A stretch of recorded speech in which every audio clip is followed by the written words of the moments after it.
Hey there. Welcome back to Crosstabs. I'm your host, Farah Bostic. So, in my work, I spend most of my time trying to help my clients clarify what the decision they have to make is.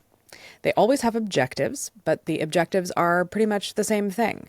Every company wants to grow. The question is, how do they do it? How do they do it in a way that serves their stakeholders and their shareholders? How do they do it in a way that doesn't get them into legal trouble? How do they do it in a way that's ethical, beyond just legal? All of these things are the kinds of questions I help my clients answer. But fundamentally, it's about making a decision and making a good decision. So I believe that good decisions are ethical, but I think a lot of times clients mistake an ethical decision with a safe one. They think that it's kind of more important to play it safe, something that won't get them fired, won't get them in trouble. But I think one of the problems is that safe decisions actually carry a huge amount of risk that people just don't see. It's a downstream risk. It's an externalized risk. It's a risk that just it's not in your department. And so you're unaware of it. In general, a decision an organization makes that doesn't materially improve things almost inevitably causes some harm someplace else. Of course, you also have companies that make reckless decisions. They take big risks on the off chance that they'll pay off big, and they don't really worry about what might be lost in the process. I had a client at one point where we were talking to people who were subject matter experts in governance and regulatory compliance. Really sexy topics. And one of the people I interviewed for that project told me that the basic way of thinking about regulatory liability, governance, and compliance was to ask yourself, how likely are you to be investigated for a violation of the regulation? And how much money would you end up spending either to get into compliance or to pay the fine or the settlement in case you were sued and had to defend yourself? If the risk of prosecution is low and the cost of getting into compliance is high, then you might just take the risk and not go to the expense of getting into compliance. If the cost of compliance is low and the risk of prosecution is high, well then, of course, you're going to get into compliance. All along that spectrum, companies figure out which rules they want to obey and which fines they're willing to pay. And that's kind of one model of thinking about the world. Simultaneously, though, we live in a culture that for a long time really celebrated the idea of moving fast and breaking things. These days, more and more, we're starting to figure out that when you move fast, some people get left behind, and when you break things, some people get hurt. So how much of a risk is the right amount of risk to take? That's often the essential question that I have to work through with my clients. And as I watch the current political landscape continue to evolve, it seems to me we have one party who is definitely moving fast and breaking things, and another party that is making safe decisions in a way where they can't really see all the harm they're actually creating, downstream, external. They kind of willfully don't see all the harm they're creating. On the one hand, we have the GOP. They're taking these huge risks. They're approving appointees who have no business serving at the highest levels of public trust. They're turning over major decision-making authorities to private citizens whose goals are opaque at best. They are threatening our neighbors and allies one minute, walking it back the next, moving on to the next threat. They're over there moving as fast as they can, breaking as much as they can. Meanwhile, the Democrats seem to be uncertain about what to do next, but they're determined to play it safe. Questions about taking a stand, trying something new, showing up and protesting, doing something to stem the tide of the reckless party, that all seems to be out there in the public conversation. But the Democrats are having their own internal arguments about whether they should be a national party or a decentralized one, take money from billionaires or not take money from billionaires, listen to the consultants or not listen to the consultants. They're even making decisions about whether they should jettison core principles. Should they continue to protect trans people? Should they defend DEI? Should they fight for the agencies that are being defunded and shuttered? This one or that one? Should they prioritize bipartisanship and vote for some of Trump's nominees? Or should they reject all of them? How far should they go? How fast? What sacrifices are they willing to make? What rules are they willing to break or bend? I wanted to talk to some people about strategy. And as it happens, two great friends of mine have written a book. I've been able to see an early version of it. I think it really helps all kinds of organizations, from startups to large corporations to creators to political parties, think through these questions of risk in a way that pushes beyond simply what is safe. They offer the tools and frameworks for pushing into a challenger mindset, one in which you pick a fight with the status quo, break some rules, choose a strategy that isn't reckless and stupid, but is, just evil enough. That is, by the way, the name of the book, Just Evil Enough, and you can pick up a copy at justevilenough.com, and I hope that you do. But before you do that, I want you to listen to the conversation that I had with my two great friends, and I'll let them introduce each other to you. Alistair Croll is a multi-best-selling author, serial founder, advisor, co-chair of multiple conferences on data and digital governance. He's also a DJ, an excellent cook, and very bloody funny. I'll take that. Emily is a hustler and a serial entrepreneur in her own right, who has been involved in the rave scene in Ibiza. She has been the receiving end of a knife throwing act in the circus. She has shot vodka from a super soaker with a mermaid tail on. She's an amazing... Please include some of my actual professional accomplishments as opposed to my social life. Emily lives in Ireland. She's on the South by Southwest startup panel, picking the startups and judging the startups there. She ran a company called Inkvine, which did hard tech and deep tech marketing. So if you have a complicated technology in AI or material science or whatever, figuring out how to vulgarize that and make that interesting to people. Something as boring as food labeling, using techniques like data voids to make your customer the default answer. So she's been thinking about subverting the norms since long before I met her. We first met in Dublin in 2017, I think. She had already been writing on a book, maybe it was before that. And we just started comparing notes on science fiction, house music, and subversiveness, and then decided to write a book together. Actually, I'm going to interrupt you now because you've talked about me for too long. But I went to a data conference because Alistair wrote a best-selling book called Lean Analytics, which is basically a Bible for startups. And I went to this conference because I'm an analytics junkie, and I was expecting it to be informative. I did not expect it to be entertaining. And so we basically share a common interest in music and cyberpunk and data. And then I think you roped me into emceeing at a conference where I was introducing Farah Bostic. And that's how I got to meet you. And so the circle is complete. Yeah, and so the circle is complete. Right, yeah. Yes. And there is no one better to be introduced by, I think, than Emily, which she has shown here as well. So the listeners to the show are going to figure out really quick that we are all good friends, and that as a general matter, I regard Alistair and Emily both as good luck. So they are also now the authors of a new book that has come out. I know I've pre-ordered it. When does it arrive? It arrived in a warehouse in Houston yesterday on a pallet. Okay. And it will now be going out through distribution throughout the U.S. For folks who pre-ordered it from us. Right. As with many other things, we broke the norms of books and found a publisher that was willing to let us carve off a chunk of them for direct sales to the audience.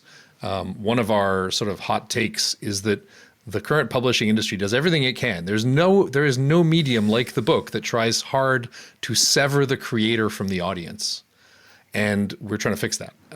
But it will be available in bookstores, Amazon, audiobook, ebook, and first edition hardcover if there are any left. I think March 7th is the current date. It'll be on the O'Reilly platform as well. But right now, the people that have it or have pre-ordered and are receiving it, pre-ordered it directly from us. Yeah. And the name of the book is Just Evil Enough. And I think the first question I want to ask you is, why this book? Why this book right now? And why were the two of you the right people to write it? Well, I can tackle one or two of those. Why now? Because it's taken us about 7 years to get it done. When it should have Alistair was being very considerate when he introduced me, but he mentioned, or he didn't mention that I currently look after brand strategy for Europe and the Middle East for the platform formerly known as Twitter. And the last couple of years working there has been incredibly busy. And so being a co-author with Alistair meant that there was an awful lot of extra work on his shoulders. Writing a book, I wouldn't say writing a book is easy. Writing a book is just the easiest part of a very difficult set of challenges. And the burden of work for a truly successful book is around the interstitials. It's the community building. It's the generation of hype. It's the subversive tactics. So why now? Because it's taken way longer than it fucking should have. To be fair, there was also a global pandemic in the middle of that, right? I mean, actually, I think that would have given us more time to write. But actually the title, the brilliant, amazing title, that was all Alistair. I think Emily's being, as usual, very kind and deferential. The reality is that for a long time, people have asked both of us, okay, you're so smart about analytics. How do I move the needle? Like, great, you've shown me how to draw the graph. How do I make it go up and to the right? And this is something that there are patterns throughout history that people have found to unseat the market leader for a challenger brand or to disrupt an industry for startups. And I think we've gotten too lazy, even in the startup world. People are like, yeah, I did what it said on the thing that I put the right slides in my thing. Why am I not successful? There's a case study in the book of this guy who just went out and bought $200 worth of chalk and wrote ads on the floor, on the streets in Boston where students were going to be returning home to parents for $20 box storage. And he spent 3 days and wrote 2,000 ads or 200 ads, and he closed $500,000 in business. He now owns a $75 million storage business. But he just went out and wrote stuff on the floor. Like, I think we've forgotten you can just do stuff. Like, oh, I've posted my indignation, or I've followed the checklist. Why isn't it happening to me? And the reality is that nobody cares about what you're doing unless you make them. So finding ways to get up and make people pay attention and turn that into the behavior you want is a skill that we should talk much more about, but is very seldom taught. Yeah. And this is why I wanted to have you guys on this specific show. And that's that it is, chiefly concerned with frankly, how we understand each other at scale as a large group of consumers, but also as a large group of citizens. And the first year of this show was entirely about political polling. But I think one of the things that, brings us all together is that my orientation is really more as a strategist. And it's why I've got a poster back there. I've got a strategic plan. It's called Doing Things. And like the question I have for a lot of people who work on the politics side, which I don't, is why aren't you doing things? Why are we spending so much time measuring and not more time trying stuff? And literally this morning there was a piece, I think it was the New York Times, about a tense, the word tense or tension was used multiple times in the piece, call between Democratic governors and Chuck Schumer, the Senate Majority Leader, asking about when are you going to get up off the mat and start fighting? And one of the criticisms was about their digital strategy. And his response to that was, well, Senator Cory Booker is in charge of our digital strategy, and he gave a great presentation the other day, and it included such hits as how frequently you should be posting on each of the social platforms, as opposed to like, I don't know, what you should be saying, let's say.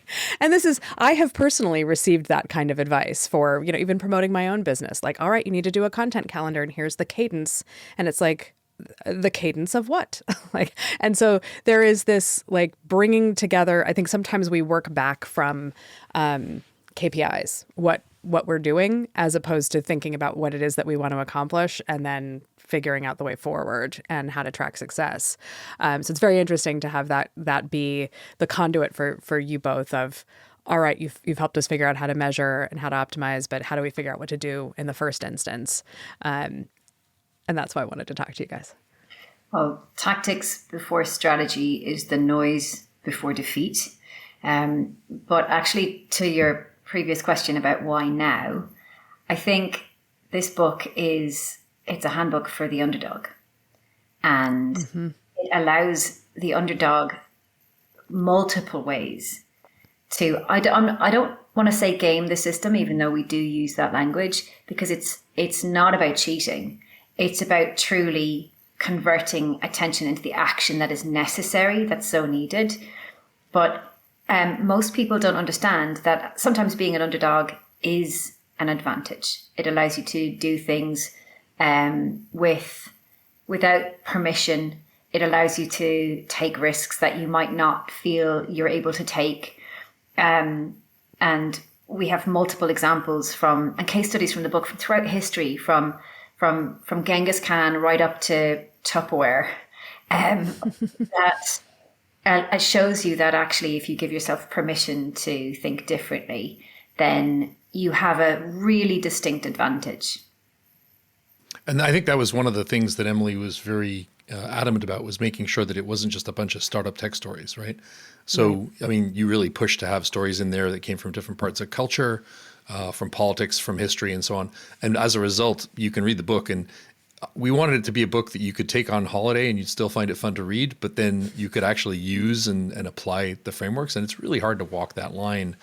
But I think that this idea of subversiveness, like to subvert something, simply means to get a system to behave in a way it wasn't intended to. Right. We have a lot of systems that aren't working very well right now, whether we're talking about politics or late stage capitalism or whatever those systems are.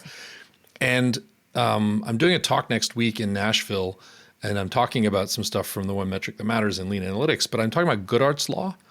And that's the law that says that when the metric starts to become the goal, it ceases to become a useful metric. The classic example is the British colonialists in India who decided they wanted to lower the cobra population. So they offered a bounty on cobras. And of course, everybody started breeding cobras. And then the number of cobras went up, right? That's a very good example of what happens when you actually optimize the metric. And I think that you're right. We've gotten so consumed with analytics and reports and polls that we are using them as the needle we want to move. Did you do your posts today? Yes. Oh, well, then why didn't I get elected? When in fact, they are simply symptoms of an effective strategy. Well, and I think this also is a thing I literally just learned, I think, yesterday, which is that apparently there is very little political science or political psychology literature on the relationship between success and attention. There's a lot about what messages resonate and what messages don't resonate, and that, tone and some of that stuff. But that assumes you were able to connect with that person in the first place. And in the artificial environment of a poll or a focus group, we're forcing you to reckon with a message and respond to it. And we will set aside for the moment that I just reflexively call bullshit on some of these exercises that have been much publicized over the last year of, well, when Kamala Harris says positive things about her vision for the future and she talks about her, inspirational things about her upbringing, that performs better in our message testing and conjoint analysis than negative messaging and negative partisanship, messaging does. And it's just like, okay, but all evidence to the contrary, my friends, like that is not how the election turns out. That's not ever how the election turns out. The positive, uplifting message, if it doesn't get any attention, is irrelevant. And so your message testing is kind of testing the most artificial version of the thing. And I think this is the thing that, I was lucky enough to see an earlier version of this book. But I think the issue of how do you, as you say, Alistair, subvert this system to behave the way you want it to instead of the way it seems to either have been designed to or have fallen into disrepair and so therefore functions in this particular way. How do you get that? I think in one of the things that I read that you guys gave me was like this kind of disagreeable mindset and trying to figure out as an underdog how to build your own version of a moat, how to have an unfair advantage that other people can't turn that fast. They don't have that mindset. They're not willing to do novel things. They're not willing to try stuff outside their comfort zone. And maybe you could just kind of talk about maybe those top line pillars of the point of view you're trying to advance here. Like, what is it that an underdog needs to do to get attention? I would say, actually, I would skip past the getting attention bit. Because you know what, it's super easy to get attention. You can jump on a viral trend. You can run naked down the street. Like anyone can get attention. It's actually making that attention convert to the action that you want is incredibly important. And that means it has to be relevant and it has to, there has to be fluency there between the message and the audience. And I want to get back to disagreeability in a minute, because Alistair and I had many, I wouldn't say heated discussions about like recommending that people should be disagreeable, because that's bloody hard to do for women, for minorities. It's easy to say, care less what people think, be disagreeable, hack into your superpower. I'm like, yeah, you fucking try it. As a transgender person in Middle America, or as a person of color trying with no, on a visa in the US. Like, disagreeability isn't accessible to everybody, but there are ways to be disagreeable that anyone can hack it. You just have to think carefully about it. So I would say it's not about getting attention. It's about cultivating a subversive mindset. And the book maps out lots of ways to do that. But I want to touch on we had elections in Ireland recently, and I voted for a politician in my neighbourhood who has a lengthy history. He's very well known, and he has a criminal reputation. Now there was another criminal who was a proper gang landlord who ran for election, and he didn't actually get elected. But that's how crazy politics is. Luckily, Ireland stayed resolutely in the centre, unlike many other European countries.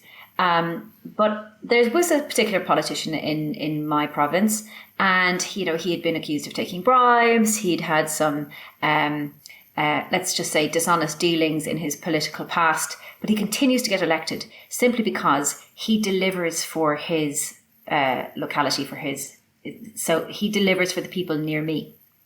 And I almost unconsciously voted for him. I forgave him his misdemeanors because selfishly I knew it would be better for me and the resources in my regional small village. And I forgave him his misdemeanors. They're more than misdemeanors, but I forgave him because I knew it would be good for me. So selfishness and the motivations of what drive people to make decisions, that's also underpinning the book. And I think, well, we had one acronym, and then we went for the Alistair's one, which was much better. You should say the acronym. I have trouble for saying it, so you should say it. I tried to do a more polite one, but it's laid, made, paid, afraid. The four main drivers of human behavior. You can boil almost. Yeah, we spent like days trying to come up with a better acronym, and it's like, no, that's the best one. So I think one of the things that we said in the book, but it has come up a lot lately. I don't know if you watched Jon Stewart the night after the elections. He just got furious and he said, it's time to defy some norms. Like, I wish I could just take that quote and put just evil enough in front of it. We say it often enough in the book, probably about 20 times. Jon Stewart's not going to like our book. We use a rather crushing example of his politics and public statements 20 years ago and how the Overton window has slid. This idea of common knowledge is something I think that any political party really needs to understand, because people think common knowledge is everyone knows it. Common knowledge is everyone knows that everyone knows it. Before Biden got on stage, everyone knew that he was getting old and wasn't making decisions and wasn't really speaking well and so on. Once he got on stage at the debate, everyone knew that everyone else knew. If I were a politician, I would be figuring out what one truth would get me elected, and then I would pour all of my evidence into making sure that everyone knew that everyone else knew it. There are these studies that show that over 70% of people would put 1% of their salary towards fighting climate change, but they think that fewer than 40% of people do. There are these studies that show that a vocal minority of 10 or 20% of people can convince everyone that they're in the majority. There are these studies that show that when you have games of trying to reach a common consensus, once 25% of people hit consensus, it suddenly escalates to full consensus. But we're not thinking about this stuff. And so we do not spend enough time understanding what common truths people need to know, and then figuring out how to make it so that everybody knows everybody else knows that truth, and therefore it's okay to have that opinion publicly. Because humans are so afraid of social death that we don't want to speak out. We don't want to say these common truths. The concern I have for the States, as Emily said, is she knows this person's going to look out for her, this politician, even though he might have some dirt under his fingernails. we now have a society where 8 or 9 companies control how most humans get their information. And as a result, Emily may not know that he is or isn't helping her. She may be misinformed. So once you hack the source of truth, then people can't even vote in their own self-interests. I think this is a really important thing that even in the universe of marketing that I spend most of my time functioning in, the thing that I think has become lost in the shuffle around understanding even what a brand is that it winds up being, its values, its aesthetic, it's the aesthetics, it's the logo, it's the tagline, it's whatever. And the argument I have been making for years is a brand is the story we all know. That's the brand. And so if we all know the story about it, then it's a brand. If we don't all know the story about it, then it might be a brand for some people, but it's not like a brand, capital B brand. And we're working on a project right now where the brand is very concerned about low awareness. We did a very quick and dirty survey. A handful of people who are at like the core of the behavior that this brand is intended for, they know a little bit about the brand, but only a little bit. And so they don't have any strong opinions about it. They don't have any strong preferences for it. Even if they own something from the brand, they're like, yeah, it's nice, it's functional. Like that's as much as they can it gets the job done, but I don't have any like bigger affinity or affiliation for it. And the same thing is true in politics. And I think one of the greatest mistakes that certainly, I don't know how this plays out in Canada or Ireland, but in the US, there is this allergy that people who work in politics have for people who work in advertising. And it's just this like, you guys don't get it. You don't understand. You don't know. We're doing something different over here. And my response to that is like, prove it. Prove you're doing something different. What is it really that's different? You are marketing a product. And you are either doing so under the aegis of a brand or you're not. And in my estimation, the Democratic Party tries to market products with no brand. And they just try to like, here's a nice person. Here's a guy who got straight A's in school. Like, well, this is, I mean, like, that's about as much as they do. The virtuous believe their cause speaks for itself, and therefore they don't need to fight dirty. We had this quote we wanted to use in the book, but apparently you can't do it without paying estates. The end of Christa Berg's Spanish Train, where it says, "And far away in some recess, the Lord and the devil are now playing chess. The devil still cheats and wins more souls. And as for the Lord, well, he's just doing his best." One of the reasons I wanted to write this book, and I think Emily did too, is the virtuous keep losing because they don't know how to fight. And they believe that the virtue of their cause speaks for itself. I think a lot of politics rides on a wave of perception and also trust, when in actual fact, it's about understanding behavior, human behavior. And that comes back to laid, made, paid, afraid, these very simple drivers of how we behave with each other. The book talks about behavioral change, and we look at things like the Overton window, obviously, perception. There's a case study I'm particularly fond of because I wrote about repealing the Eighth Amendment in the Irish Constitution, which legalized abortion. And that's a profound shift from where Ireland was even just a few decades ago. But there was this premise that the Overton window would only move in one direction. And the terrifying thing is that it can move both ways. And going both ways is usually a very liberal thing, but in this case, not so much. But we have to be incredibly careful of allowing that to happen and also understanding how it happens.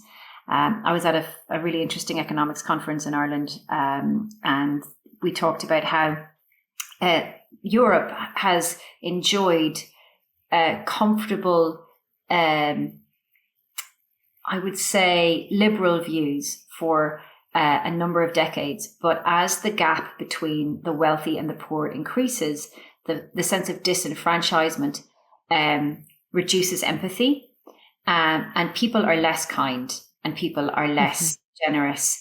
And it's that gap, which is driven by economics, that drives a lot of behavioral change. So the book tends to try and analyze how you can cause people to change behavior. And that could be a target audience, it could be a customer, it could be an investor. And we're all humans. And I think I'm stealing your line, Farah, that we're all just, please say it better than me. But deviations from the mean? Or no, which thing? Complicated bags of meat. Oh, yes. Endocrine systems in meat suits running around trying to get laid. But Yes. that's actually the thing I say that they're not. Or That paid they're or not, made or they're unafraid, not, right? Yeah. they're not merely that. They're not merely that. It's, This idea and I think that, that's, yeah. no, go ahead. I was just gonna say, I think that's why the laid, made, paid, afraid makes a lot more sense, because it's more than just like, some sort of nervous system response to everything, right? Like, it is a nervous system response. We're talking about it like biologically, but that suggests that the only things that, and I think this is what has happened on the right in the U.S., is everything for ordinary voters dials in on afraid. Yeah. And everything for elites dials in on paid. I mean, honestly, I think or- a lot of things for elite styles in are afraid because they're worried about pitchforks. And the easiest way to avoid the pitchforks That's is a to good say point, it's yeah. not me, it's the immigrants, right? Like if when you look at Occupy was this movement. It had no organization. It wasn't very good at what it was doing. But it was this movement that finally realized that, no, we don't really want a kleptocracy. And you immediately started seeing the rise of anti-immigrant, anti-DEI. You started seeing companies saying, look at our diversity policies. We're just like you. In many ways, that was a reaction to the scrutiny that they were facing as a result of the concentration of wealth. We're always picking up new examples. And I learned one this week when I was in Toronto. And I don't think Emily's heard this one either, but I think it's very profound. And it is also going to be a little lascivious since we're already talking about Laid. OnlyFans is a website that started out as a way for people to message their celebrities. And then in 2018, 75% of it was bought by a guy named Leonid Radvinsky. And he was the owner of a bunch of adult sites in Europe.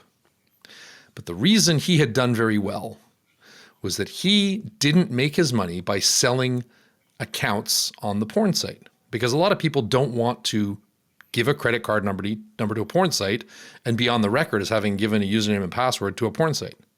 So he set up these porn sites, and then he launched a bunch of other sites with names like Password Universe, Working Passes, and Ultra Passwords that claimed to give paying users illegal stolen passwords to porn sites.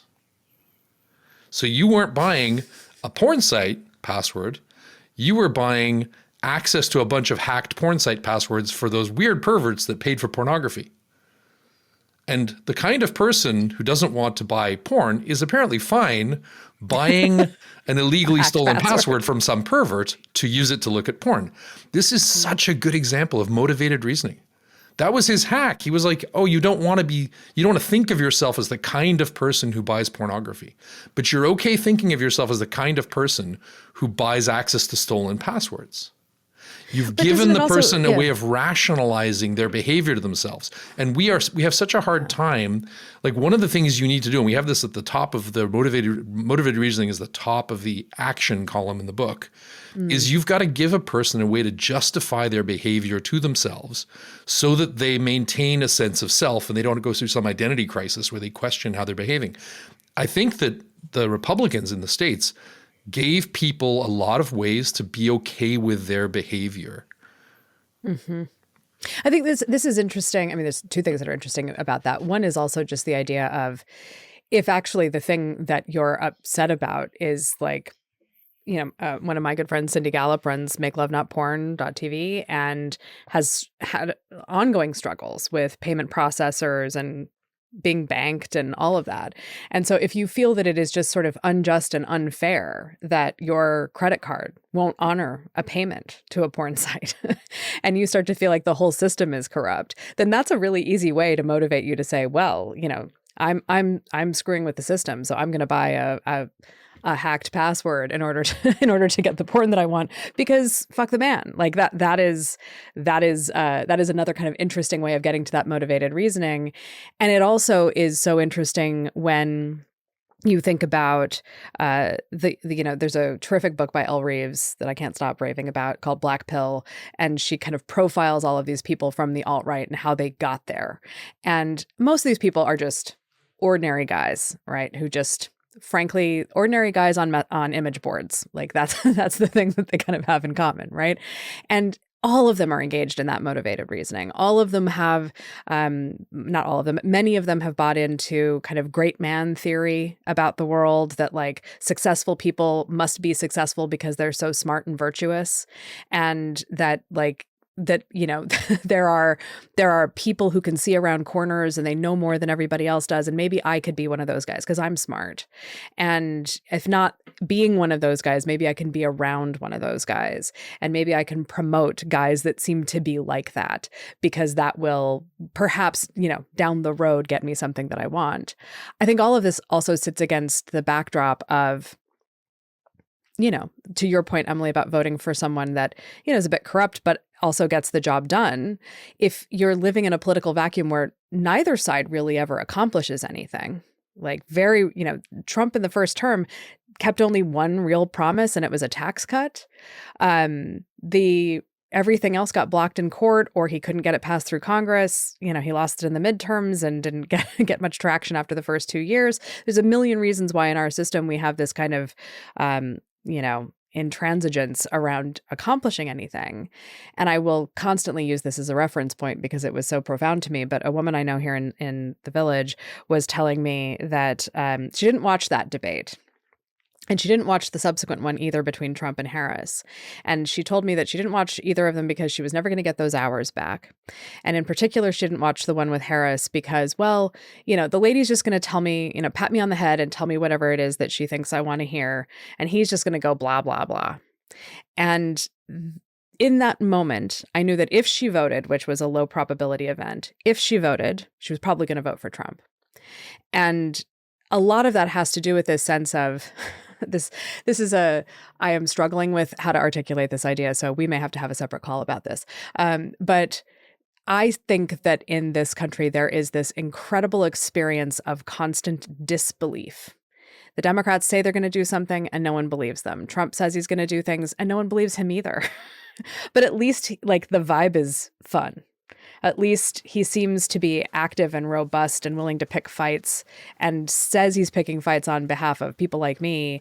And so that feels like something might happen. It feels more likely that something would happen than with these polite people over here with their advanced degrees and their fancy suits. When you say fights, you mentioned earlier, the Democrats are going to fight back. They want Schumer to fight. I don't know what fighting looks like, first, in politics. Second, I look at Al Franken. Al Franken was a great senator who was very knowledgeable and understood technology well. And he was railroaded out for something that happened like 15 years before, where it was a comedy sketch. Like, there's tons of context, right? And until we get past this double standard where there has to be some kind of pushback, you have a decent person. The Republicans have shown time and again their ability to assassinate anybody who has promise, anybody who seems to be challenging, anybody who looks even slightly pugilistic. And the Democrats just go, yeah, we're done. We can't have him on board. It seems to me like the first thing in fighting has got to be, we are going to let fighters fight. And I don't know how that zeitgeist changes. So what do you think about that from the people you've talked to, Farah? Well, one of the more interesting things is we have this one particular exception, although I think actually we have two, and I'll offer you the second one. But the first one is Alexandria Ocasio-Cortez. Like, she overperformed Democrats in Queens, and she asked her followers, if you voted for Trump and voted for me, I would love to know why. And the answer was you both seem to be anti-establishment and you both seem to be fighters. And I really think that from what I have seen looking at polling, what I've heard talking to people, what people think a fighter is just someone who speaks in plain language and in a polar way. So there are good guys and bad guys. There's your side and there's the other side. It's not muddled and caveated and bureaucratic and technocratic. It's extraordinarily clear. And even if you think it's ridiculous, at least it's clear. And then the other thing is, you don't lay down because someone criticized you. AOC has been criticized from her own party. She's been criticized from the right, and she just keeps going. She just, gets up every day and, she tweeted something or blue skied or whatever, something the other day about the thing about me is I will keep fighting until I'm 6 feet underground. And it's like, yeah, that is the thing about you. And everyone believes that about you because you just keep hammering. And these other people go regroup and make charts about how many times per week to post on TikTok versus on LinkedIn. And this is, people can smell when you're not really in the fight in any meaningful way. But I think a lot of it is a certain amount of charisma, but mostly you are clear on who's a good guy and who's a bad guy. And you talk about the world in that way. I absolutely agree. I never did I ever think that we would be drawing a Venn diagram of overlapping traits between Trump and AOC. But you just did it. Fantastic. I think that there is one of the things that politicians underutilize out of fear is humor. Humor is one of the most incredibly powerful ways to connect with everybody. And whether you like, well, AOC is very funny. She's witty. She's brave enough to clap back. And actually we talk a lot about punching in the book, punching down versus punching up. And there's really interesting examples of brands who, when they punch up, it's a phenomenal way to get attention, and to be, to leverage that underdog power. AOC is punchy in that she will not necessarily consult a brand team or curate a message in reply. She's witty and sarcastic and she will clap back. And that endears her to people who respect her for that, but also the intelligence it takes to, you have to be smart to be funny. Trump, he amuses me. But he doesn't take, you can clearly see he's not taking himself seriously. And his jokes aren't funny and he generally tends to punch down, but he's the Rodney Dangerfield of politics. And he is relatable and he doesn't alienate individuals who do feel completely nothing in common. There's no Venn diagram for them and the politicians they see in their blue suits on the Hill. Well, and I think they also look at him and say, yes, he punches down, but he also punches people who are his theoretical equals. He'll call up and threaten Denmark about Greenland, and he'll shove somebody aside at a meeting of the G7. Like, those things look like, one of the things you heard from some voters in focus groups about Harris was they were concerned, as they constantly are in the US, that a woman can't be president because world leaders won't take her seriously. And of course, this is insane because other countries have had women leaders who have been taken seriously for quite some time now, guys. But the belief in the US, because we are still so deeply misogynist, is that doesn't work. And one of the reasons I think that we continue to think that is that we have somebody like Trump in between two female candidates who shoves people at global summits and threatens people over things that are obviously ridiculous. And the disabled yeah. So he punches down, he punches across, he punches up, he'll punch anybody. Like, he's just a whirling dervish. And that's the way that he encounters the world. Huh? Maybe he could just punch himself one of these days. That'd be nice. But I think the point here is everybody says it's time to fight. I don't know what fighting looks like. Does fighting probably means I have a thing that I'm really upset about. I'm never going to shut up about. I'm going to make everyone aware that everyone else is aware it's a problem. And then we are going to use any means necessary, legal or physical. And the problem with a lot of this, I think, for many voters right now, for many progressives, is they're like, okay, if the rule of law doesn't work anymore, we have no recourse. It's that or civil war. Like, once the rule of law doesn't work, the only choice is it would be very, very easy if we could just get our shit together Right. For Well, and I think imagine that everybody in America, imagine 80% of America decides they really don't like something and they just don't go to work for a week. Like, we don't buy anything, we don't do anything, we just don't work for a week. Immediate shutdown of, you saw what happened at the ports, right? People forget that the masses still have all the power. They just don't exercise it. I think that's how Iceland got women's equal pay. All of the women stopped working. Right. Yeah. Yeah. I think this is the other thing, though, about fight. I think fight has become a word that is kind of carrying too much luggage. One of the other things about the more popular politicians, especially when you get into like Senate, Congress, et cetera, is the sense of responsiveness to constituent needs and wants and questions even. And so one of the things that I think a lot about is there was a woman who wrote a book a long time ago, I don't know, a long time ago, 7 or 8 years ago maybe, called Running from Office.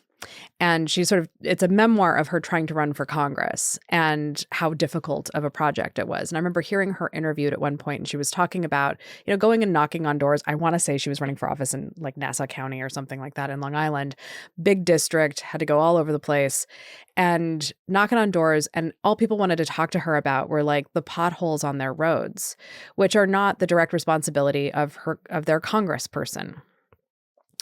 And so her frustration was, I was trying to explain to these people that this is not how, this is not the way the structure of our government works. And, they need to write to their county commissioner or whatever.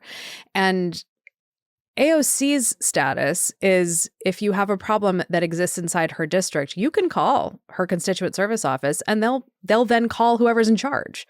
Like it's not hard actually to say, sure, I'll look into it for you. And instead you have these kind of, eye-rolling technocrats who say, well, they just don't understand how the government works and they're just so ignorant. And so like, why should I even try to help them out with this thing? When helping them out is just like, you didn't know who to call, but I did. And I called them and now I've come back to you with an answer. We had a guy on Forward 50 this year, Dan Davies, who wrote a book called The Unaccountability Machine, which will finally be out in America in April. I mean, he was the Financial Times reporter behind the LIBOR scandal and the Swiss banks gold scandal and so on. And his thesis, it's a history of cybernetics, but basically he says, in order to scale humans, we created these systems that had to be functional independent of a person, like the banking system or the logistics system or whatever, public health system. And these systems, because they had to scale to such a degree, became unaccountable, at least to those who are marginalized, because you couldn't possibly handle every single case. And so now we have these systems that are essentially machines to produce unaccountability. And almost every frustration I have heard a voter express can be explained by, I am now beholden to a system for which nobody is accountable. And I think so many of these actual, so many of these supposed complaints come back to that. Why am I part of a system that's not accountable to me when it's supposed to be there for me? All of human civilization is a social construct we created, from currency to voting to laws, so that we could get along and do greater things than we could alone. And if that's broken, why am I paying taxes? Why am I a part of this? Why am I being nice to people who are less fortunate than me? Why would I do any of that if the system is not accountable to me? It is probably the best indictment of the unintended consequences of scaling civilization from 1 to 8 billion humans. And I think that's what we really have to grapple with, is making society accountable using modern tools, using modern technology to the people who are paying for it, which is everyone. Well, I think this is one of the other interesting pieces of the book, is getting to the place where you can actually see or apprehend in some way the system that you're functioning in. Because if you don't understand that system, you can't do anything to subvert it, right? You can't hack it or exploit it or any of those things in order to get the attention you need to get people to do what you need them to do. And I wonder if you have any, I know we're running out of time, if you have any kind of advice for people on how to detect a system. Since I think a lot of people, it's just the water they're swimming in, it's the air that they breathe, and they don't know where the edges are of these systems. That is, and we actually use that exact metaphor when we talk about recognizing the system that you're in. So the steps to unlocking a subversive mindset, the very, very first step is understanding the water in which you're swimming. And in order to do that, the best advice I always give is, first of all, speak to people who are outside of the system. And this is where diverse teams, this is where having connections that are outside of your bubble really, really matter. So if you find yourself talking to the same people and you all agree, you're doing something wrong. So in order to recognize the system, you have to step outside of it. So that's number one. And then you have to be able to understand, recognizing the gap between what is true and what might be true in the future. What is and what might be. That gap between those two things, that's your opportunity space. So first, find the edges of your system. Try and get a 360 view from people who are outside of it. And then look for the gaps. And in the gaps, you can then launch your exploit with the function of changing people's behavior. This also is interesting from the perspective of, I used to do this exercise in workshops with clients all the time, of what do you think are the kind of rules of your category? And it was the thing that was funny about the exercise is it was so hard for them to identify them. And then once we were able to sort of say, okay, well, just what's something everybody in the category does? Okay, well, that they might be able to start to wrap their arms around. And then I would ask them, do we have to? Do you have to do these things? Are there any things that we could just stop doing? Because you can't do everything. So if you had to sacrifice one of these things that everybody does, what would you give up? And that becomes also very hard because they feel like, well, but we're supposed to, right? And this, I think, goes back to the, it's time to break some norms. Mm. It also seems like it's not only a gap between, well, I suppose it's just another way of phrasing that, isn't it? Like there's sort of the way things are and the way things could be. There is what we assume we have to do, what we think the rules are. Yeah. And what are actual rules? Like if it's not a law of physics, it's not really a rule. It's probably one way of thinking about it, right? A really, really good practical example, and it brings us back to OnlyFans. So there was a museum I think it was in Copenhagen. There was a museum in Europe that kept getting its images of its artworks blocked because there was beautiful oil painted nudes and some statues of nudes. And these were triggering nipple detectors. Weirdly enough, male nipples don't trigger the nipple detectors. The women's nipples triggered the nipple detectors, and their content kept getting marked as adult content or pornographic content. So they couldn't put news about exhibitions on social media. They kept getting blocked. They kept getting blacklisted. And so somebody somewhere very tongue-in-cheek said, why don't we actually put our content on OnlyFans? And so they behaved outside of the norm. They did something that was not normal behavior, and as a result gathered a lot of attention, generated huge amounts of media coverage, and really just absolutely smashed the marketing goals forever. And I love that. And another really good example that Farah, I don't think I've mentioned this to you, and it's not in the book, but it's one of my favorite things. And it's not for a brand, but there was a couple in England, a coder and a copywriter, and they wanted to highlight the gender pay gap. And if you have a company in the UK with more than 500 employees, you are obliged to publish your gender pay gap. And it's in a big, long spreadsheet. It's published once a year. It's lots and lots and lots of data. It's very, very boring to look up. It's alphabetical. And they built an automated bot that was triggered by a hashtag. And the bot would automatically publish that company's gender pay gap. And the hashtag that they chose to use was hashtag Happy International Women's Day. So when a company posted normally a picture of its lovely women employees celebrating them and then saying Happy International Women's Day, the bot would automatically repost their post with their gender pay gap. So talk about hoisting yourself on your own petard. Their actions generated front page news in the Washington Post, in the New York Times, and CNN. They global coverage because it was just so bloody clever. But they looked at the gap between what is, which is this data is there, it's published, it's publicly available, and what is possible. We can make sure that everyone knows it. And they did it really funny, very clever, very non-aggressive way. Mm-hmm. Who do you hope is going to be the audience for this book? Who do you want to read it? Do you have a fantasy reader? Yeah, Ryan Reynolds, and he better give us a quote.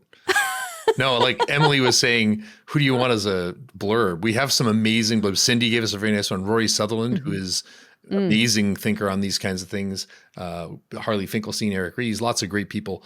There's a woman named Farah Bostic. I think she said some nice things about it.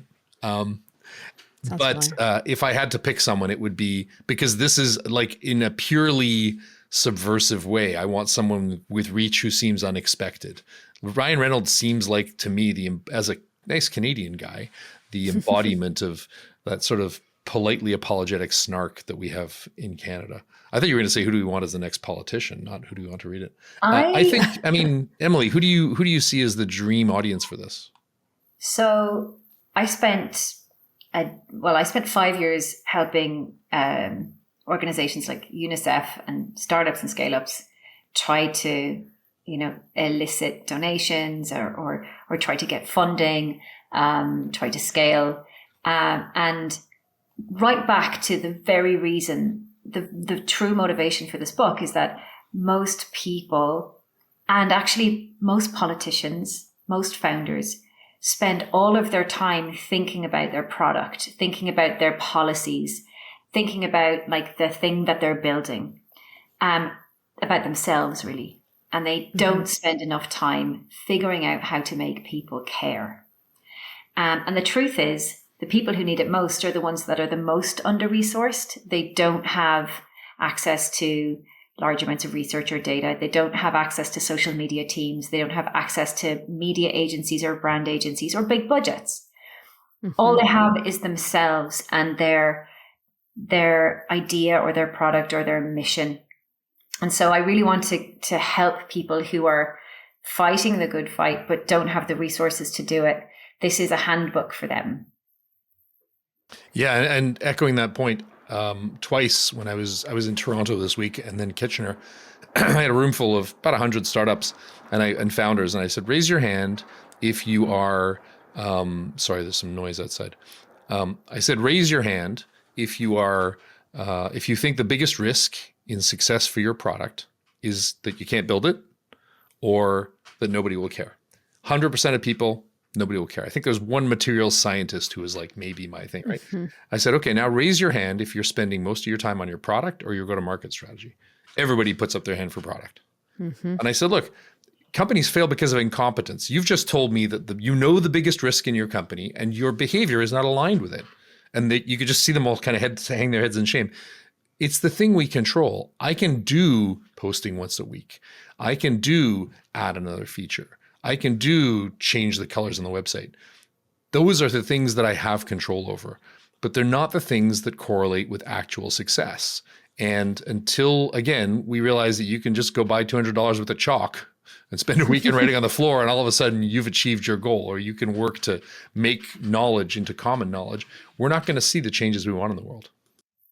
I think this is a really good lesson for particularly Democrats, because I think that they clearly are discouraged and hemmed in by their own belief that it doesn't matter what they do, no one's going to care and no one's going to believe them. And, they can't break through. Trump sucks up all the oxygen from the media and so on.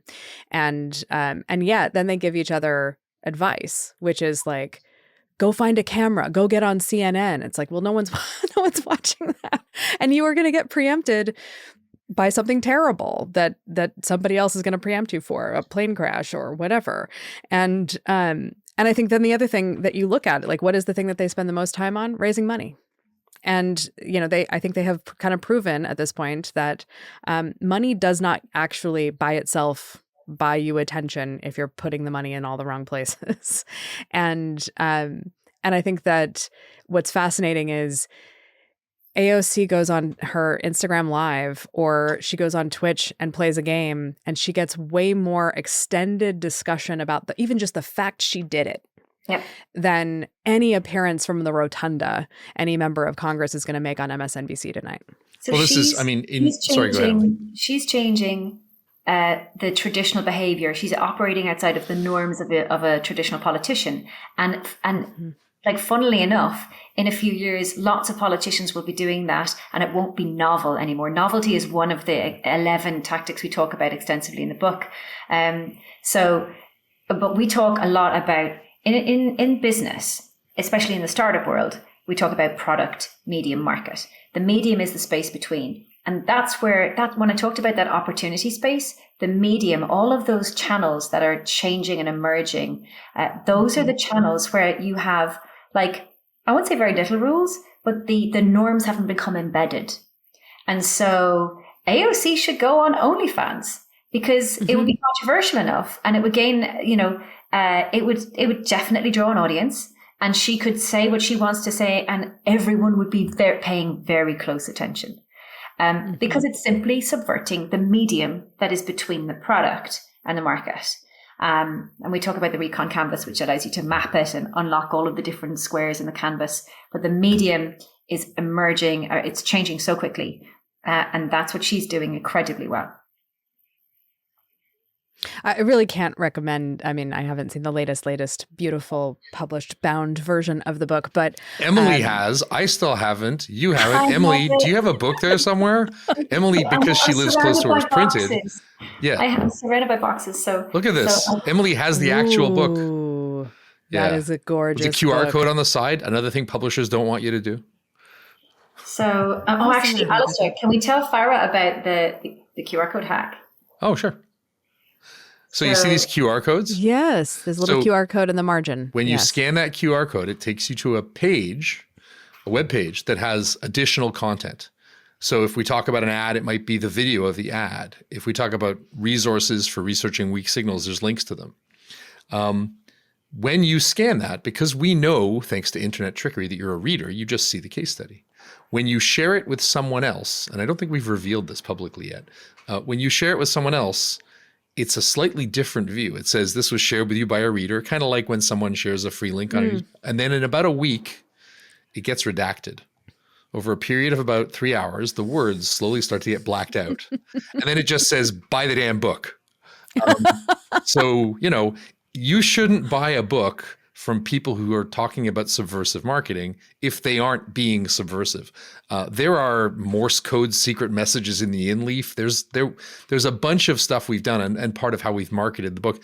Even early on, we were doing this thing for Maven where we needed to get people to sign up to tell us what they would pay for courses and so on.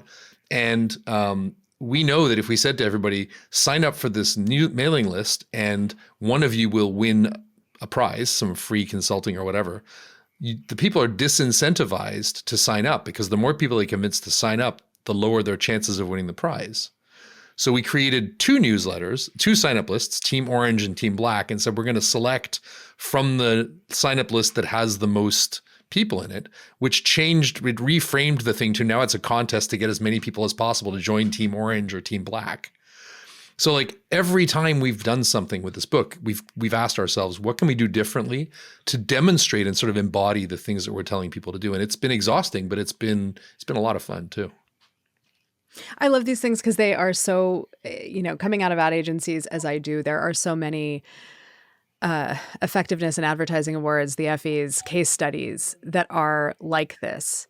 And they win because, not just because they're like a cool stunt, but because they actually got someone to do something. And Burger as you were King, talking, one more. Burger King, when they wanted to launch a mobile app, and I love Burger King, they basically said you can have a free Whopper. But what are the 3 things you need to do with a mobile app? You need to install the app, turn on GPS, and enter your payment information. So they said you can have a free Whopper for 1 penny. The catch is you got to order it from a McDonald's parking lot. And it was called the Whopper Detour. And so all these people would pull into the McDonald's parking lot, order a Whopper and drive away, which infuriates McDonald's. You're so busy trolling McDonald's, you don't realize that they got you to install the app, turn on GPS, and enter your payment information. That's cheating. Like, it is very funny, but it's also, as you said, extremely effective. But you also to point out that Burger King have always been the underdog. And as a result, they and the creative agencies that they work with have permission to be braver, take risks, because that's punching up. Well, this is the classic. We're number 2. We try harder, right? Like that idea is just so embedded, and yet it gets forgotten. Like every 18 months, everybody in advertising forgets that works and does the usual stuff or gets a celebrity in a location. And that's all that really, I used to work with a creative director who firmly believed that a great location and a celebrity was all that you really needed to sell flat panel televisions. But these stories go way back. I mean, PlayStation years ago, like in 2001 or something, did a campaign where there were cheat codes embedded in the ad. And so kids would, this is back in the days of VHS tapes, guys. They would record television to catch the Nintendo ad or the PlayStation ad, it was PlayStation, to get the cheat codes. And then they'd get the game so that they could cheat on the game, right? But those kinds of things work not because they get attention, but because they get attention, and then that gets people to do the thing that you wanted them to do, which is go buy a PlayStation or buy a Whopper. Well, give you your data in order to market more Whoppers at you. But this I think is also one of the things. There was during the campaign, somebody related to the Harris campaign did do some pre-roll advertising on porn sites. And but I want to say it was a pro-abortion group, and there goes my dog. But like that was sort of a flash in the pan thing. It kind of came, it went, and everyone's going to forget it ever happened and that it was ever even remotely an interesting tactic. And probably no one was set up to measure any effects, so they have no idea whether it quote unquote worked. But like people need to get caught trying. I think that's the other definition of fight these days is like get caught trying. You must have heard of Saul Alinsky's 12 Rules for Radicals. Mm-hmm. This is a book I think every Democrat needs to go read. He had these rules that were like, power is not what you have, it's what the enemy thinks you have. Never go outside the expertise of your people. He had so many good lines, right? And one of my favorite ones is, a good tactic is one your people enjoy. What I love about you bringing up Saul Alinsky is I am old enough to remember in American politics during the 2008 campaign, or right around there with Obama, that Alinsky was invoked as a bogeyman because he was a radical. Yeah. And so anybody who quoted Alinsky was a Marxist. And I just think like this is the other thing, you have to get over these sorts of labels, right? If you see that part of the way the system works is you can be shamed for the dumbest things. Then have no shame. Problem solved. And that's why we don't have so many good politicians, is because we've forgotten that shame is a tool used to coerce us. Yeah, you got to learn to care less. And it's so funny because like brands and advertisers and political parties, they care deeply about perception, but actually you have to let go of that in order to move beyond. So learning to care less about what people think is part of the journey. Yeah, fewer self-imposed restrictions. Well, but I want to be very, very clear. We have an example, Wilt Chamberlain, learning to shoot underhand, and it made his score go way up. This is a very short version of it, but he was a very bad scorer. He went to see a guy who showed him how to throw underhand. His scores went way up, and then he stopped doing it because he said it didn't like how it made him look. He used some slightly less progressive language in referring to it, but he cared too much that he was throwing under. Was there anything evil about throwing underhand? No, there's nothing evil about that, right? That's why we didn't call it be evil. We called it be just evil enough, because the people in power will try to say what you're doing is evil. Often they don't like it because you're challenging the norms and the status quo. And so they will call you evil for doing it. Coupons. Coca-Cola pioneered the use of coupons, and people said this will undermine the currency of the land. It should be banned. The coupon, right? These subversive things, AOC going on Twitch, people try to make that look evil. It's just a new thing. There's no reason you can't do it. World's changed. That stuff's just folklore now. And so even Trump not releasing his tax returns, like that was a defiance of a norm. We have to realize, we have to distinguish between the truly evil and things your opponents don't like. Well, I think this is also, even to go back to your Al Franken example, it's the like, don't give up too fast, right? Like don't concede immediately that because someone else said you were pandering or you were doing, you were uncouth or whatever, that you should immediately stop doing it. And I think this is one of the mistakes that Democrats in the United States make frequently, which is the second they get criticized for something, they stop doing it. They never do it again. And especially when the accusation is you're pandering. And so they get shamed by that because they're constantly being accused of being pandering. And so the problem is once you stop doing the thing that you were accused, that was labeled pandering, then it's proof that it was. I do think there's one other issue here. The party of the individual, which we'd argue in the States is the Republican right now, tends to see as the highest form of punishment the removal of agency. I'm going to lock her up. I'm going to use a gun. How dare you give me your vaccine to my body, right? The party of the collective, which is the Democrats, tends to see ostracism as the ultimate punishment, which is why they say you're weird, right? So if you're an individual and someone calls you weird, you go, hell yeah. If you're a collectivist and someone incarcerates you, you're like, I'm a martyr now. So even the punishments that we think apply to ourselves don't apply to the other side. And so when a Republican attacks a Democrat and says, you're being, you're playing outside the lines, this is not what the group has agreed to, the Democrat instantly goes, oh, you're right. Can you, to that point, Trump used his mugshot for PR. Yeah. And his presidential portrait. The idea of shame on its head, the thing that was most shameful, turning it into a badge of pride. Bug into feature, one of the 11 tactics. Bug into feature. Well, I think there's a lot more of that needs to happen. And I think the other thing that party Democrats have to get some sort of, I think one of the systems that it gets applied to them is an application of the term hypocrite. And they try to use it on the other side and it doesn't work.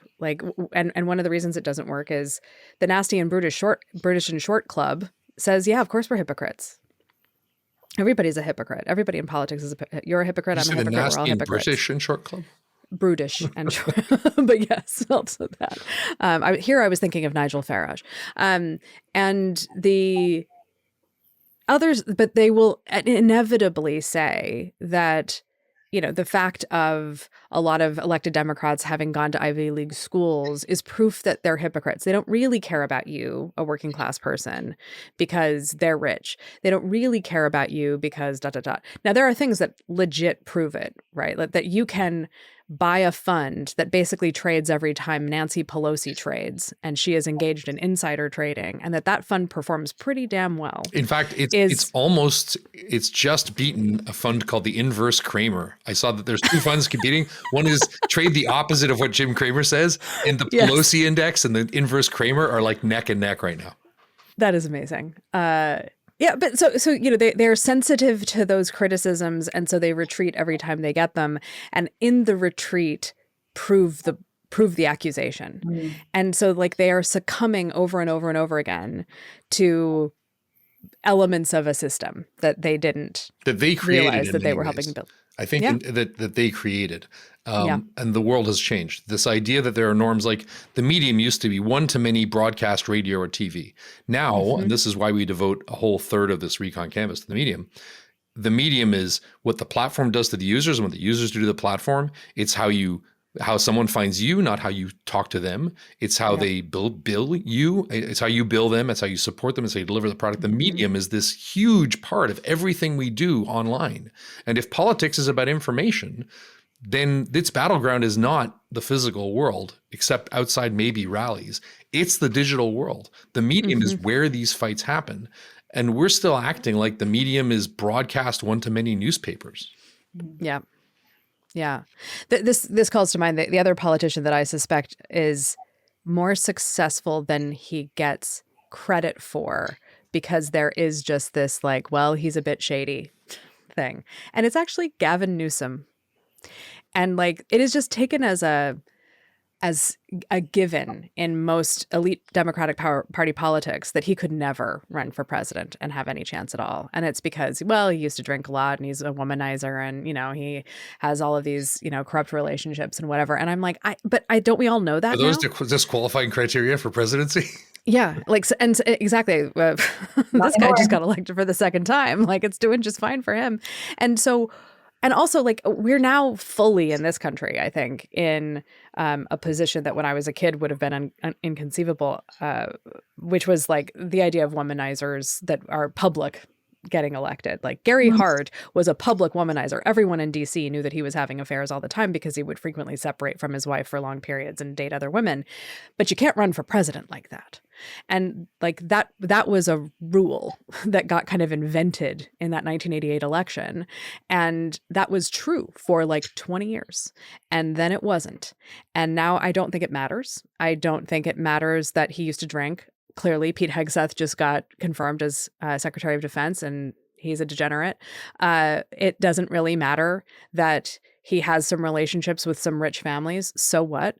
The thing about him is the aesthetics. The thing about him is that he is a little pugilistic. He'll punch back and then he'll make nice. He'll punch back again and then he'll make nice. It's a very Trumpian kind of guy who's just not an idiot, and he's on the left. And so I don't think he necessarily wins president, but why couldn't he run? There's no reason. Can I ask you a question? And this is a serious question, and I mean this as a friend. Okay. You have an Irish woman and a Canadian man talking about American politics. Mm-hmm. Were this another time in history, having a recording where you just called like the Secretary of Defense a degenerate would mean someone shows up at your door, or, you know, at least the IRS goes very carefully through your tax records. At the most frightening, you are deplatformed or worse. Emily and I can relatively easily, and I say relatively because in certain worlds, Canada is Poland right now. But Emily and I can relatively easily speak our minds and speak our truths. And it's not really our business to tell Americans how to run their lives. I have much bigger concerns up here in Canada about what we're seeing. We're seeing, you know, axe the tax conversations as opposed to real discussions on how to make our country functional. Right. Are you worried that you're speaking about this stuff in plain language will have an impact on your freedom or livelihood in the next 8 years? No. Honestly, I'm Why not? And there's a couple of reasons. One is that I just have, I guess, a certain kind of cockeyed faith in the shambolic nature of our government, and that it is not going to get down to me very quickly. I'm not high profile enough. I'm not famous enough. Not enough people listen to this podcast for anyone to even know that I said it. But an AI could listen to it. Like, sure. AI could search all audio and say, go and find me un-American statements made by public figures, and there's a list. Yeah. Yeah. But this also relies on a bunch of other things that I count as not terribly likely. And one is, I don't think it's 8 years of this, because I think the thermostatic effects of public sentiment are already, you know, Trump is slightly more popular than he was when he entered office the first time, and he is still underwater. Passed 2 days ago that makes it illegal to vote against Trump on matters to do with, I don't remember which area of public policy. Like, it coerced people. It was like, you can't vote against me on these items. There was a bill proposed that was like compelling people, you may not vote against the president on these items. I mean, they can try. I don't doubt that someone in Congress proposed a rule like that, because there's also a guy who's trying to, and I think it's Andy Biggs, is trying to get, it would require a constitutional amendment, but trying to make it legal for Trump to seek a third term. There are a lot of things that I think are more likely to happen in the next even 2 years than the IRS deciding to pick over my tax return. It was a Tennessee bill that would prohibit voting against Trump immigration policies. Okay. I mean, the reason I laugh about it is like, okay, go ahead, Tennessee, knock yourself out. Like, who gives a shit? Like, Tennessee can go ahead and do that if it wants to. It will not matter for anybody else's public, anybody else's public behavior. It will cause a backlash. They'll be sucked into court battles, and Tennessee will eventually decide that these people are not serious people, and they will vote for some other group of Republicans who come along once something else happens. I am also, frankly, I'm not going to lie, and I'm not kidding about this. I am doubtful that Trump makes it through a full term. He is an old and unwell man. And now JD Vance does not. Well, JD Vance is terrifying, but he does not have the popular support that Trump does. It is a cult of personality. People like Trump and they don't really know who the rest of these jokers You're are. not worried because Trump is old and nobody is quite as is able to cultivate the same kind of cult of personality. It's I'm a not being combination of provocative. I no, genuinely worry for my progressive friends in the States. it is a combination of things. And so I am unconvinced he makes it through the full term. Even if he does, I don't think he can possibly run for what he pretends like right now. If you asked him, he'd be, oh yeah, I think we're very seriously looking at it, very strongly looking at it. And it won't happen. I think that Vance and people like him are very unappealing to people. And I think the problem is, like, they don't have the sheen of reality TV game show host that Donald Trump has. They're not funny. They're not charismatic. They're not amusing. They are elitists. They have really bizarre ideas that don't help anybody, that are highly punitive. And between now and then, we've got a midterm election. Between now and then, they are clearly trying to go as fast as they can to do as much terrible things as they possibly can. And I think that they are counting on the idea that Americans won't take to the streets over any of them. But like, if that OMB memo had been not challenged, if they had been railroaded, if the district court had said, no, there's nothing wrong with this, you can go ahead and stop payments to Medicare and Medicaid, you can shut down the portal, there would have been riots starting this morning. And not riots, but there would have been marches starting this morning. And that's part of why they keep backing down. They are not as strong as they look like. I'm going to share a really crazy. Out where they can get to now, and then we'll slide over to widows more later. They always do. They always do. And but I think here is the thing that I have some hope for. And it's part of why I wanted to talk to you guys, is I think that there is the percolating move to start to be a challenger brand amongst Democrats, not the party senior leadership. They're too old, they're too establishment, they're too far gone. But I think there is, Occupy may have been an unorganized, leaderless movement, but a lot of people learned how to organize in Occupy. And those people went on to start Indivisible and, join other organizations and do other things. And so I have a lot of faith that people will figure that part of the organizing out. But the other thing I have a lot of faith in is billionaires are about to get extremely unpopular in a way that they have not been extremely unpopular recently. I think that is going to be a real problem. I also think that there is going to have to be a mindset shift amongst the Democrats that will mirror something that I'm reading this book about the kind of last 6 months before Hitler becomes chancellor. And he has this logic, right? Which is that it takes 51% to control the parliament. We got 37% of the vote. That means we control 75% of the power. And it's Hitler math. But if you think about where the Democrats are, they have 49% of the House and got 48% of the popular vote and have 47 of the seats in the Senate. Instead of thinking we have zero power, they should think we have half the power. And what would they do if they thought that they had half the power? To make that difference here. Yeah. Yeah. And over the next couple of years, there are going to be people who get sucked up into the administration, people who resign early. There will be special elections. There will be a midterm election. And, the general throw the bastards out response that Americans have to politicians adheres to Donald Trump, too. He got voted out last time. Now, the pendulum keeps swinging until someone will actually deliver on something. And that, I think, is the governing problem. But the campaigning problem, I am seeing signals that people are trying to think past the former Obama staffers and all of that sort of thing. I am placing a lot of faith in that. I don't know for sure that they're going to do it. It is my hope that they do. It's part of why my little podcast exists, is trying to promote people who talk about these things. I just really hope that they haven't found a way to stop the pendulum from swinging with things like the Federalist Society and judicial stacking. That at some point, if you're playing that game and you're playing the long game, you don't try to capture the pendulum swing on your side. You try to stop the pendulum. Yeah. I mean, I think there is also a lot of I just had some guys, Richard Wyke and Patrick Moynihan from Pew Research on to talk about their democracy research. And it is extremely popular in the United States to abolish the Electoral College, put age limits on Supreme Court justices, put age limits on federal officers. What about the president?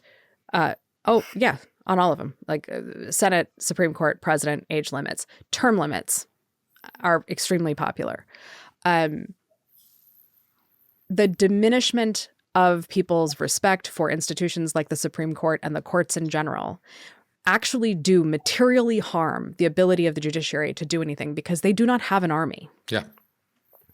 So they can say, this is the law, stop doing this, do this instead, and people can ignore them. And that is something that everyone's very worried that Donald Trump is going to do. But on the other hand, it is also an opportunity for other people. I'm from a state that legalized assisted suicide and medical marijuana pretty much before everybody else did. And we were threatened all through the Bush years with prosecution and investigations, and the DEA was going to come in and whatever. And Oregon just said, come at us. And they didn't want to be seen as jackbooted government thugs coming in because people were trying to die with dignity or treat their cancer symptoms with marijuana. Like, it was just so obviously cruel and stupid. And when you called their bluff, they just basically backed down. And so I don't know why more Democratic governors don't do that. I think calling the bluff is a very good way to talk about fighting. We don't, the bluff involves somebody saying they're willing to go beyond the pale, and we don't call people on their bluffs often enough. Yes. And then I suppose the other thing, Alistair, I would just say is this. I'm American from way back. I got a folder in my drawers back here that allowed me to join the DAR if I wanted to join that very strange organization. What's the DAR? Daughters of the American Revolution. My people go back to before the founding.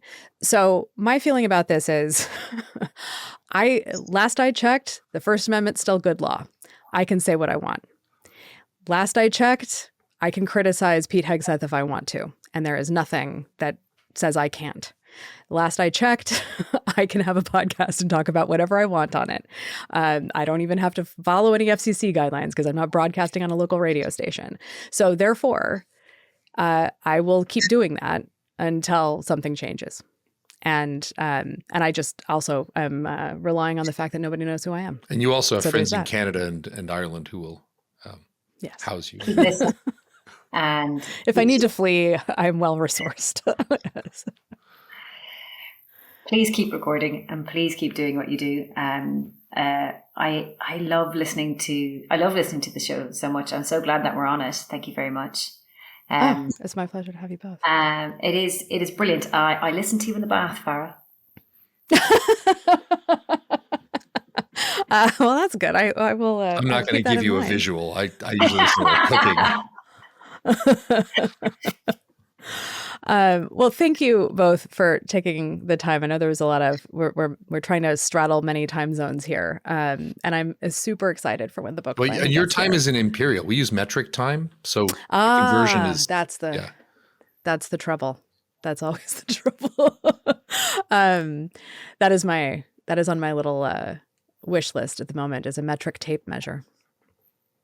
Christmas is only it would make everything a lot easier. Away. Also, Amazon is one click away. So there's that.